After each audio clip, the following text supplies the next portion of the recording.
Since the beginning of history, humans have been telling scary stories.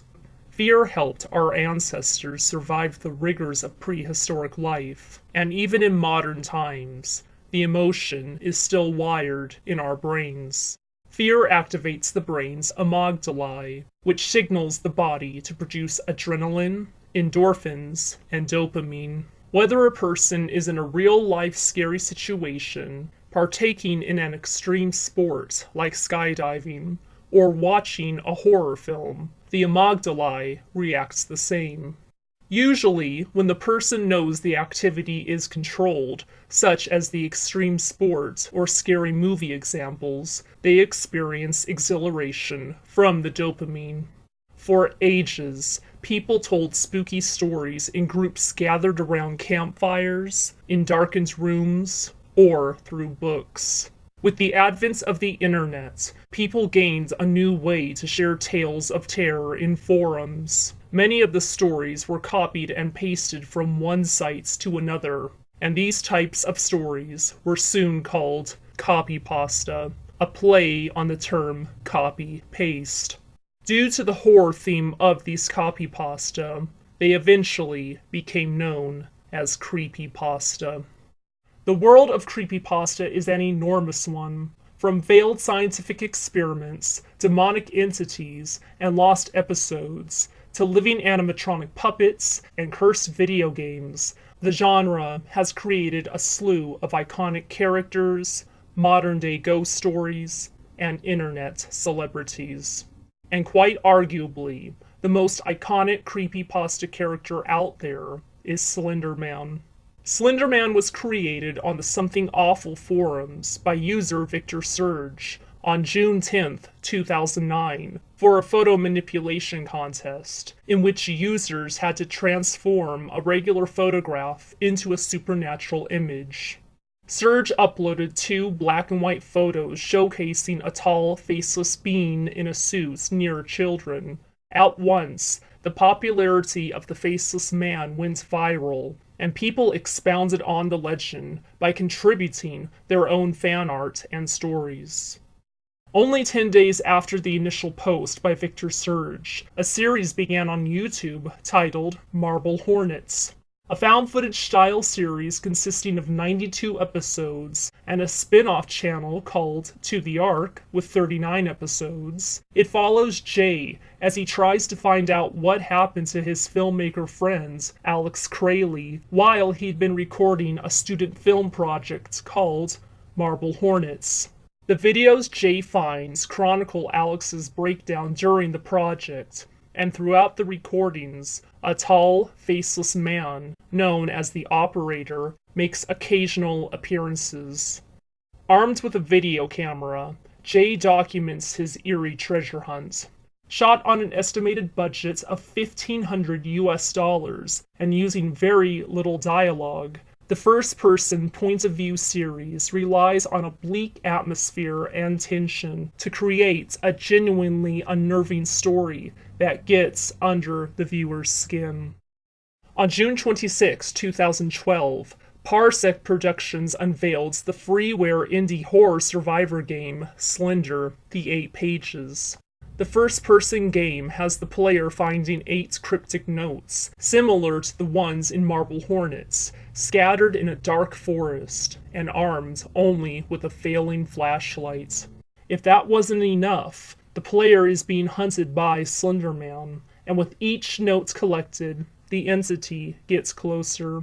While there's debate on whether or not the Operator and Slenderman are the same being, the similarities are uncanny, such as their physical appearances, habits of hiding in the woods, the ability to cause audio and video distortion in video cameras, and preferring to observe silently without much movement. The game received mostly positive reception, and was followed by other Slender titles, including Slender: The Arrival less than a year later. While Slenderman/Operator found success in online memes, series, creepypasta, and games, he had yet to star in a full-length film. And this is where things get really scary. On August 9th, 2012, a Kickstarter campaign for a fan film known as The Slenderman received $10,000 US. The prospect of Slenderman transitioning into a film medium seems natural. The memes, games, stories, and series were fan favorites, and a feature-length movie would expose the faceless being to larger audiences. When The Slenderman released online February 18th, 2013, though, fans were disappointed. Filmed in a documentary style similar to Marble Hornets, it follows two teenagers as they investigate the connection between the movie's missing children and Slenderman. The movie breaks the writing rule of show, don't tell by containing exposition for long stretches of time. While Marble Hornets used its visual heavy footage and infrequent title cards to advance the plot, The Slenderman consists of character interviews, talking to the camera, and internet searches that slow the story's pace. Needless to say, the movie did not live up to expectations, but a small glimmer of hope came about on February 25th, 2013, when it was revealed that Marble Hornets would get a feature-length adaptation with a projected 2015 release titled Always Watching: The Marble Hornets Story. Always Watching came to video on demand April 7th, 2015. Aside from two Easter eggs in the forms of a missing person poster showing Alex Crayley and a reveal that the camera and tape had been Alex's, the movie has little to do with Marble Hornets. It follows a trio of reporters, Milo, Sarah, and Charlie, who are reporting about foreclosed houses when they find videotapes in one of the homes containing footage of Slenderman. Throughout the movie, there's a love triangle subplot between the trio, which adds little to the story. Like Marble Hornets and 2013's The Slenderman, Always Watching is also filmed documentary found footage style, but relies on jump scares instead of building tension through a foreboding and mysterious atmosphere, like its namesake does. And now we find ourselves in 2016, with yet another Slenderman movie. Before I continue, I wanted to give the Internet Movie Database ratings for Marble Hornets, The Slenderman, and Always Watching.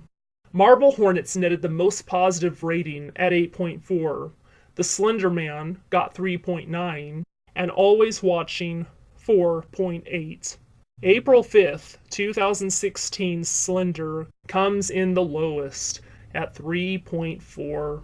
As per the Slenderman precedent, it's a found footage piece about two guys interviewing a woman who claims her child was abducted by Slenderman. A year later, the guys decide to prank the woman by dressing up as the entity. Like the 2013 and 2015 films, there are long, dragging moments replete with exposition. Unlike the two other films, though, Slenderman never shows on screen in this version. On May 3rd of this year, it was announced that a theatrical Slenderman movie was going to be distributed by Sony subsidiary Screen Gems, the same studio that distributed the Resident Evil and Underworld films. This will be the first Slenderman film associated with a major studio.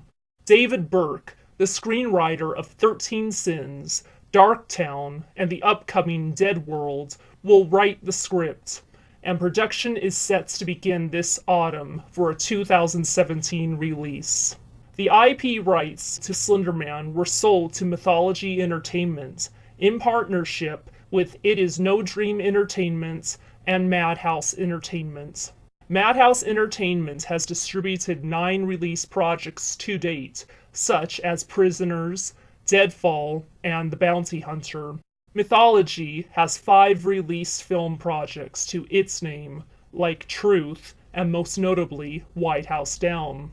I couldn't find anything about It Is No Dream Entertainment's works. While there's no word on the plot, it'll most likely mirror the previous Slenderman movies' found footage documentary style, with the protagonist learning about Slenderman through exposition and not cryptic clues and chance encounters like Marble Hornets does so cleverly. I say this due to the trend we've seen regarding the Slenderman movies. Marble Hornets was made shortly after Slenderman's Something Awful Form's debut, when he was still shrouded in mystery to much of the online world. Marble Hornets had the freedom to experiment with the character, shaping a large chunk of the Slenderman mythos, because it was so early on in the character's existence. When Slender, the 8 pages released in 2012, the Marble Hornets' influence could be seen. The 8 pages marked the peak of Slenderman popularity and exposure, leading to more creepypasta and short films. By the time 2013's movie released, he was so well known that the filmmakers might have felt it was unnecessary to show the characters learning about him via first-hand encounters, because we, the audience, already knew who he was. It's similar to how series, whether they're movies, books, or television, assume the audience knows about a recurring iconic character, so in-depth introductions aren't needed when the character makes an appearance. The same occurrence happens in Always Watching and Slender. The audience passively watches the characters learning about Slenderman through exposition, but this has proven 3 times to fail. Yes, in 2016 we know more about Slenderman than in 2009, but the filmmakers could have allowed the audience to go along with the protagonist as they learn about him through first-hand frightening encounters, instead of giving knowing winks to the viewers who are already in on the joke. Will people want to watch this? Not as many as the studios are thinking. Slenderman's popularity peaked years back, and in the meantime, we've been let down by bad cinematic adaptations over and over again. It seems screenwriters can't translate Slenderman's mythos into a creepy, engaging movie, free of dragging intervals and exposition, and the 2017 film will most likely stick to that tired formula for fear of straying off the beaten path.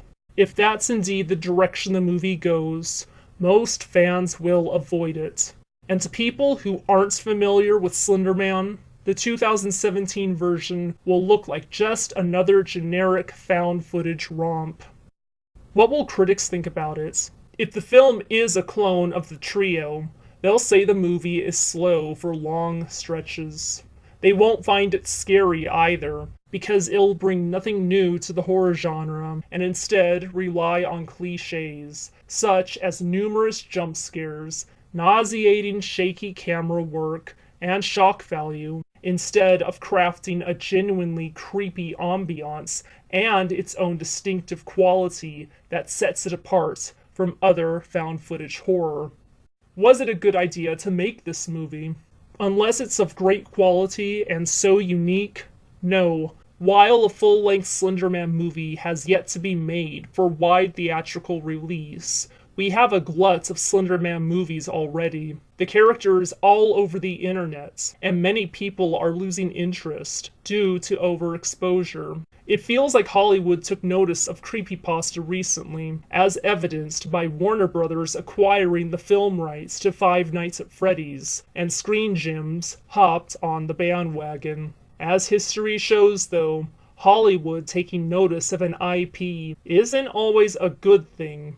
The 2017 version may be so formulaic and stick so fiercely to a stringent checklist approved by studio heads that it'll stamp out any hope for the atmospheric, hair-raising, and entertaining Slenderman full-length film fans have been waiting for. What will be the lasting impression? Hollywood is in the business of making profitable films. The reason we're seeing a rash of remakes, reboots, and sequels coming from them now is because they know, 1, brand recognition sells, and 2, unlike new IP, they aren't taking a risky gamble with something tried and true. People already know about the existing storyline and characters. Even though Slenderman and Five Nights at Freddy's are new to Hollywood, their lore is well known to people online. Their popularity has been proven, and Hollywood is wanting to cash in on it, banking on the fact that the names will sell them. In writing creepypasta, creating memes, photographing cosplay, and making fan videos, people have unwittingly laid half the groundwork for marketing these yet-to-be-released movies. Sony/Screen Gems knows even if the movie turns out lackluster, people will still see it, and box office receipts are all that matter. So all this brings up a valid question. Does Slenderman need a full-length film? Every attempt thus far has been a letdown, and the pattern will, more likely than not, stay the same. There are some quality Slenderman short films out there, and Marble Hornets set the bar very high. If Hollywood feels they must make a Slenderman adaptation, they should study those fan-favorite projects for inspiration, not follow charts and checklists that supposedly make for lucrative horror. Otherwise, we're going to get yet another forgettable horror flick that will quickly lose momentum at the box office and find itself in the DVD and Blu-ray bargain bin. And that prospect is far scarier than any creepypasta out there. What's the next movie I'm going to pre-review? Oh, someone's got a gripe about it, and that someone is Marplotic.